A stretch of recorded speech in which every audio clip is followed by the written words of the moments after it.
Joining us is Jason Nichols. He's a senior lecturer in the African American Studies Department at the University of Maryland. Jason, it's been nearly a year since the George Floyd Justice and Policing Act was introduced in the lower U.S. House, where it passed, but Biden will not be signing it when he meets Floyd's family this week. Why? Well, there's been obstruction on one side of the aisle. The Republicans don't want to sign this act. I think that there is a hang-up primarily over qualified immunity. But I would remind your audience that $113 million was spent by the U.S. taxpayer just in Chicago alone for police brutality cases. And it was spent to legal fees and for restitution. And that should not be the responsibility of the U.S. taxpayer in my mind. And I think that that's been the big hang-up, is that the Republicans don't believe that individual police officers should be held responsible for their actions while on the job. And that's been a sticking point. But Karen Bass, a congresswoman from California, and Senator Tim Scott, a Republican senator from the state of South Carolina, have been coming together, and hopefully we'll have some sort of compromise that makes sense on that issue. But right now, I think that's the sticking point that has kept it from going forward in the U.S. Senate. Some have said, Jason, that the act does not go far enough in curbing police violence and abuse of power. Do you agree?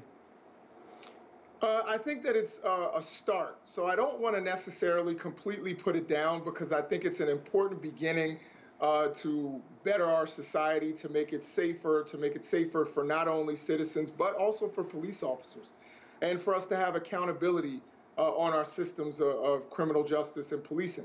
However, I do believe that there are other things that need to be done. There needs to be more transparency. I do think that beyond qualified immunity, I think there needs to be a situation where the restitution for police misconduct should come out of police pensions. It should not be the taxpayer that pays for that. It should be out of the police pensions. And I think that would encourage police officers to intervene on other police officers when they see misconduct. So I think that there are other things that we can do to better our situation and make more trust in between police officers and the public.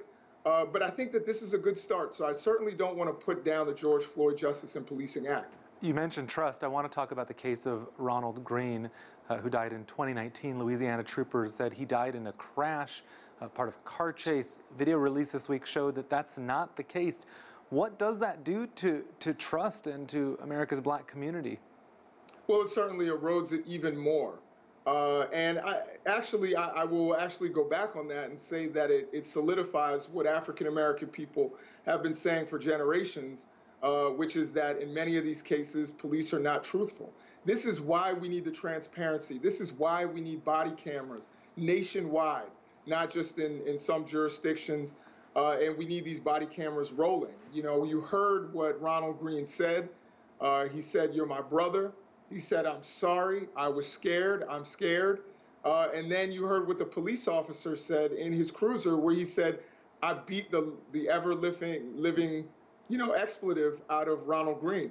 So we need that kind of transparency. I think this case does nothing for trust between African American communities and other communities of color and police, but it shows that we certainly need that kind of technology like body cameras to capture that so that we can get justice in the long run. Jason, there's been an uptick in hate crimes in the U.S. against Asian Americans, and this month against Jewish Americans.